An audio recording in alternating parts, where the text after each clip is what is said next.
Quem também enfrenta esse cenário é o Grupo Casas Bahia, que entrou com um pedido de recuperação judicial. A solicitação já foi aprovada pelo Conselho e também inclui outras empresas ligadas ao grupo. Segundo nota, a decisão foi tomada por causa da piora das condições financeiras da empresa. O grupo registrou um prejuízo de 10 bilhões de reais no segundo trimestre deste ano, um valor 18 vezes maior que o registrado no mesmo período do ano passado. A Casas Bahia destacou que foi impactada por um ambiente macroeconômico desafiador, marcado por patamares elevados de taxa de juros, restrição de crédito e aumento no custo financeiro. Para entender melhor o que levou a Casas Bahia ao pedido de recuperação judicial, já está aqui no nosso estúdio a editora e analista de economia Lucinda Pinto. Lucinda, boa noite. Esse pedido de recuperação judicial de alguma forma pegou o mercado de surpresa ou já se imaginava o que estava acontecendo, Lucinda? Boa noite, Márcio. Boa noite a todos.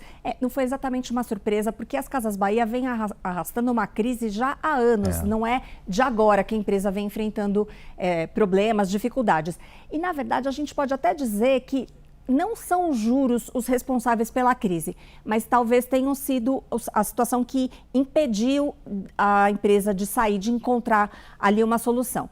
Se a gente lembrar, Márcio, a empresa iniciou um processo de reestruturação em 2023. Foi quando assumiu o atual CEO, Renato Franklin. Inclusive, ele trouxe de volta o nome Casas Bahia, porque a empresa tinha mudado de nome, tinha virado primeiro Via Varejo, depois só Via, que foi um período em que a Casas Bahia tentou se consolidar como um player importante ali no e-commerce para competir na época Americana, Submarino. Tinha uma série de empresas que estavam tentando se colocar, se consolidar como empresas do comércio eletrônico. A Casas Bahia fez esse movimento também.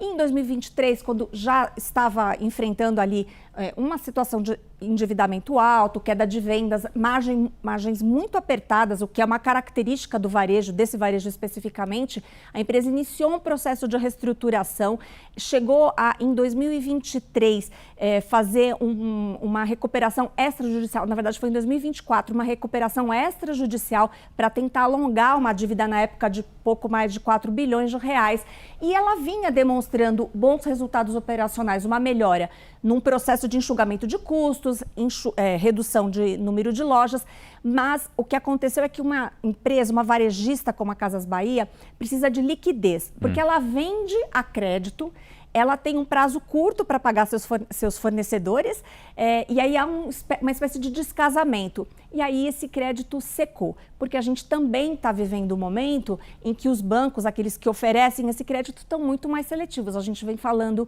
muito a esse respeito. E as Casas Bahia, especificamente, ainda tem uma situação que é o seguinte: o público, o comprador da Casas Bahia, em geral, é aquele consumidor de classe C e D, que é justamente o mais impactado por esse ambiente aí de inadimplência alta. É esse consumidor que está tendo dificuldade de pagar suas dívidas. Então, é uma situação desafiadora. A gente preparou aqui uma tela para mostrar a fotografia de momento, então, da companhia.